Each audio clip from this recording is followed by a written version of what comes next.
Paul Begala has been a Democratic strategist since roughly 1864. He's one of the smuggest insiders ever, and he's going to prove that here. Here he is on CNN. He's asked about, well, you know, if Biden fought for infrastructure, which, by the way, he didn't really. He just happened to get the bipartisan infrastructure bill passed, which is the worst one and the one with corporate giveaways, and Build Back Better didn't pass, so he didn't really fight for it in any serious way. But there's a question that's posed here. Hey, he fought for that. What's the deal with voting rights? Why didn't he fight just as hard for voting rights? And look at what Paul Begala's response is.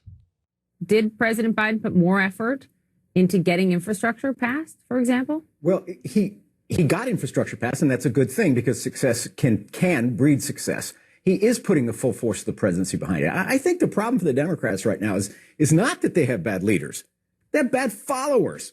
And so you know what they did? They organized. These are Andy Young's words. We mobilized the churches, the universities, the labor unions, the business community, a coalition of people of goodwill. In other words, those of us who want to save voting rights, we need to get to work. I do think Biden is putting everything behind this, but he needs better followers. So he needs all of us in the game as well. It's your fault. It's not Biden's fault. It's your fault. You should have done more. It's on you. It's not on him. This is the argument. It's the voters' fault. It's the people's fault. It's the organizers' fault. It's not Joe Biden's fault. It's your fault. This is his argument.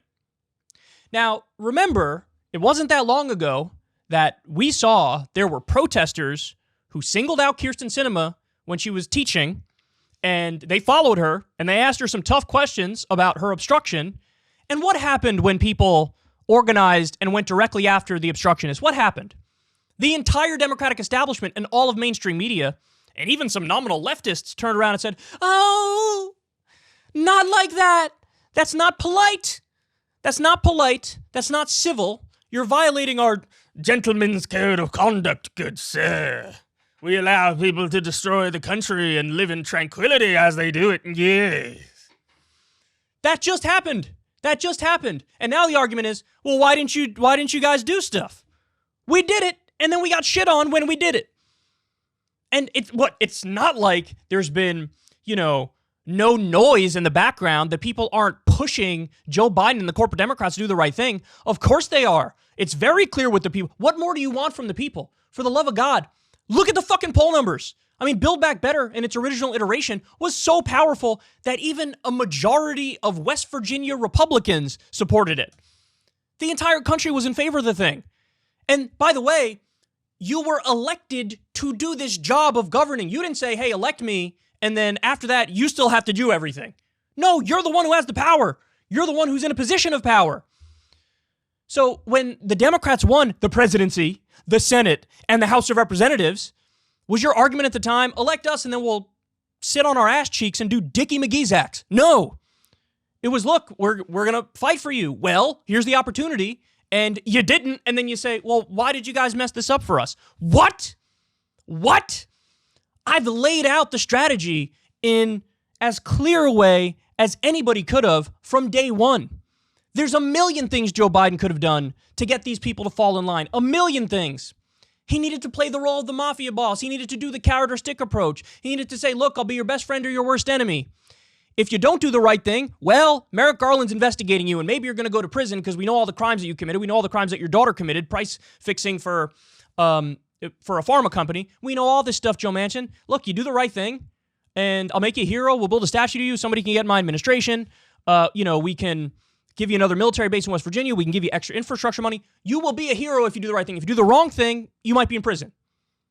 Kyrsten Sinema, we know you're skirting campaign finance rules. We know it. I mean, you just raised $1 million from Big Pharma. You used to be in favor of lowering drug prices and ran on it when you were in Congress. Now you're in the Senate, and all of a sudden you're against lowering drug prices.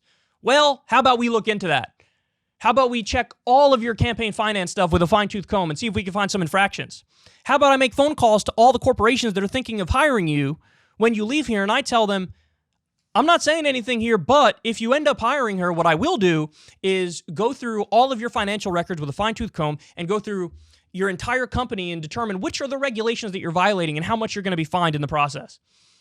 So there are things they could have done, of course, and he didn't do it. And by the way, even if you say that strategy is too tough, that strategy is too, pie in the sky, whatever, At the very least, he could have held events in their respective states when he was popular, when he had a 57% approval rating, and put pressure on them.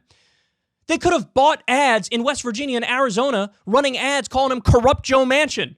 Call Corrupt Joe Manchin and tell him to do the right thing because the people of West Virginia support this. They want, universal pre-K. They want paid sick leave. They want the child tax credit, so on and so forth. You could have run ads. You could have applied pressure. You could have done this stuff. You didn't do any of it.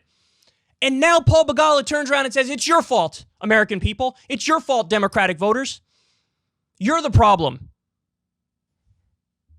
The idea here at play is the Democratic Party can only be failed. It can't fail itself. It's never the fault of the leaders. It's always the fault of the people. And you wonder why there's been a colossal shift now to the Republican Party. We just covered the numbers. There's an absolute exodus from the Democratic Party now. Why? Because Biden's not doing anything. He's not. All the pieces of that legislation, Build Back Better, are just sitting there rotting when all of them are popular, and it doesn't look like Biden has the fight in him because he doesn't. And so there's what people wanted and what they expected versus what they got. Of course there's going to be an exodus from the Democratic Party, and a large percentage of these people are probably going to just be apolitical and nihilistic now, but a lot of them are going to go to the Republicans, and that's exactly what's happening. This is the worst, even from just a pragmatic and practical perspective looking at this. Do you want more people to flee from you? Because that's the effect that this has. People are going to watch this and go, oh, it's my fault, motherfucker. It's mine? It's my fault. And the hilarious thing is, people like Paul Begala are viewed as like, these are the electoral geniuses, the strategists who get Democratic wins. Him and people like James Carville, who all he does is punch left. All he does is blame progressives, even when all the evidence shows it's the fault of the corporate Democrats. Every single Democrat who supported Medicare for All won their election. Did James Carville stop for a second and look at that and go, hey, maybe my philosophy isn't correct? No, he just kept blaming the left. So these are the people who are directly responsible for the current way that Joe Biden is governing. This is the philosophy in action. This is neoliberalism. This is the new Democratic approach. This is the corporate Democratic approach. And everybody hates you.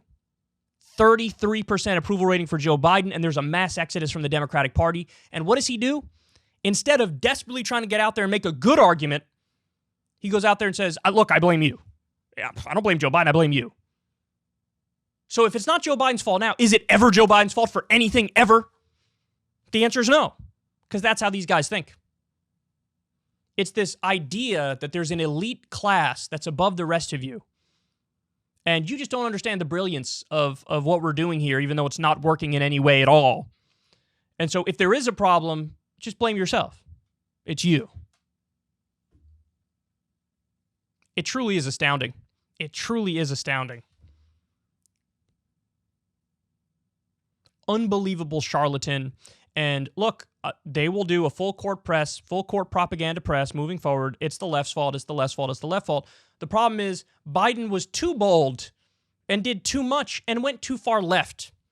Even though arguably the furthest left-wing president in American history, FDR, won 4 elections and held 80% of the House and 80% of the Senate and got most of his agenda through. And died before he could implement his second Bill of Rights, the economic Bill of Rights. New Deal Democrats are rolling over in their grave right now. FDR's rolling over in his grave right now. This current iteration of the Democratic Party is just the Republican light party. They're the Diet Republican Party. That's it. That's what they are. And that elitist mindset turns people off so much, and rightfully so. They can't fail. They can only be failed. So look in the mirror. It's always your fault. Hey, you, person whose grandma just died of COVID. Hey, you, person who just lost your job. Hey, you, person who just took a giant pay cut. Hey, you, person who doesn't have health insurance. Hey, you, person who's living paycheck to paycheck. Look in the mirror. This is your fault.